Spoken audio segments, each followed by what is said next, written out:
1965 وہ سال جب ایک قوم نے دنیا کو یکجہتی کا مطلب دکھایا۔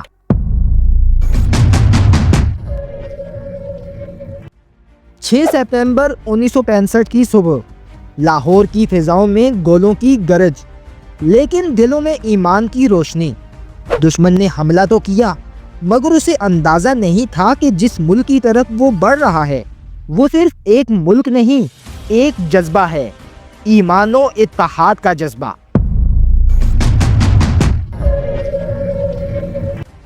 بیونڈ احتشام کے معزز ناظرین، السلام علیکم۔ ہسٹری آف پاکستان کی ایک اور نئی ایپیسوڈ میں خوش آمدید۔ ناظرین، گزشتہ قسط میں ہم نے دیکھا کہ 1958 میں جنرل محمد ایوب خان نے اقتدار سنبھالا اور اصلاحات اور استحکام کے نام پر ایک نیا دور شروع ہوا۔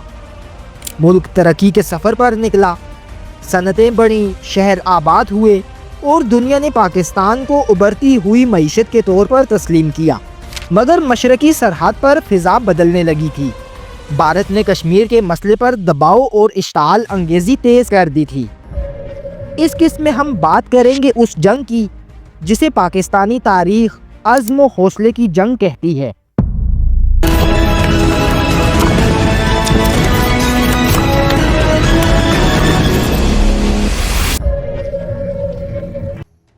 انیس سو 65 کے آغاز میں رن آف کچھ کے علاقے میں پاکستان اور بھارت کی سرحدی جھڑپیں ہوئی۔ یہ لڑائی محدود تھی، مگر اس نے آنے والے بڑے تصادم کی بنیاد رکھ دی۔ اگست 1965 میں پاکستان نے آپریشن جبرالٹر کے نام سے ایک خفیہ منصوبہ شروع کیا۔ منصوبے کا مقصد تھا کہ کشمیر میں بھارتی ناحق قبضے کے خلاف عوامی بغاوت کو ابھارا جائے، لیکن بھارت نے یہ کارروائی حملہ سمجھ کر بھرپور فوجی جوابی کارروائی شروع کر دی۔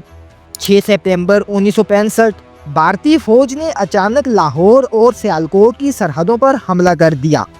صبح کے 4 بجے جب توپوں کی آوازیں سنائی دیں تو لاہور کے باسی جاگے، مگر خوف سے نہیں، ایمان سے۔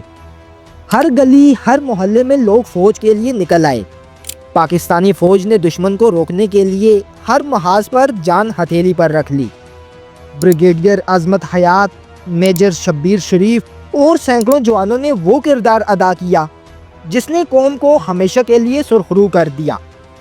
برکی، واہگہ اور بیدیا کے محاذ پر ایسے مناظر دیکھنے کو ملے جنہیں تاریخ کبھی نہیں بلا سکتی۔ دوستوں، شہریوں نے بھی بھرپور ساتھ دیا۔ لاہور کے طلباء، دکاندار اور مزدور سب فوج کے ساتھ کندھے سے کندھا ملا کر کھڑے ہو گئے۔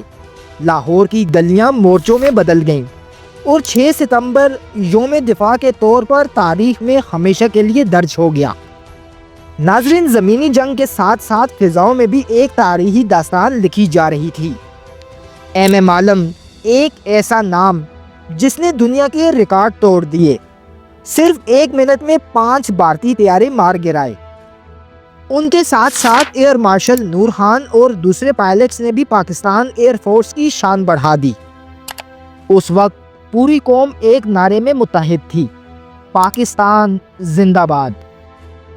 ناظرین، یہ صرف فوج کی نہیں، ایک قوم کی جنگ تھی۔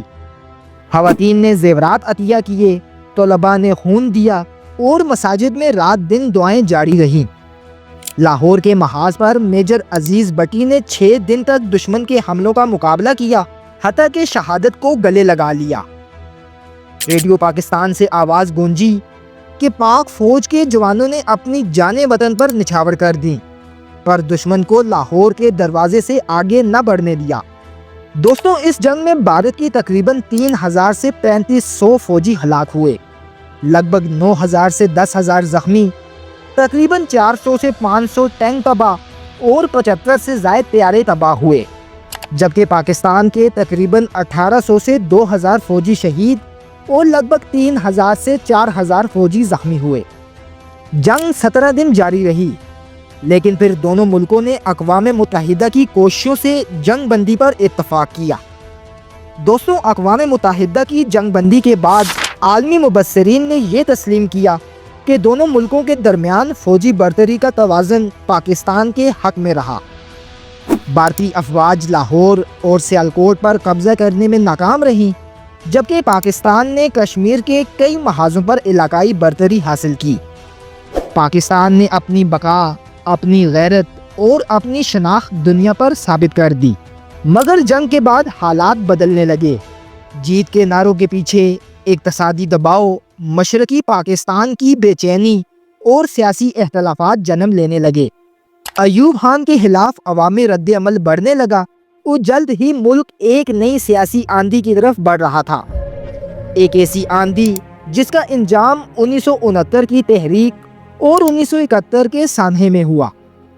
اگلی قسط میں ہم دیکھیں گے کہ کس طرح 1965 کی فتح کے بعد پاکستان اندرونی طوفانوں میں گر گیا اور ایک نیا باب شروع ہوا، یحییٰ خان کا دور اقتدار اور پاکستانی تاریخ کا دوسرا مارشل لا۔ دوستوں، ویڈیو پسند آنے کی صورت میں ویڈیو کو لائک اور چینل کو سبسکرائب لازمی کریں اور بیل آئیکن بھی دبا دیجیے گا تاکہ اگلی قسط سب سے پہلے آپ تک پہنچ سکے۔ پاکستان کی تاریخ کے مزید راز جاننے کے لیے ہمارے ساتھ جڑے رہیں۔ ملتے ہیں انشاءاللہ اگلی ویڈیو میں، تب تک کے لیے اپنا اور اپنے پیاروں کا خیال رکھیں اور دعاؤں میں یاد رکھیے گا۔ اللہ حافظ، فی امان اللہ۔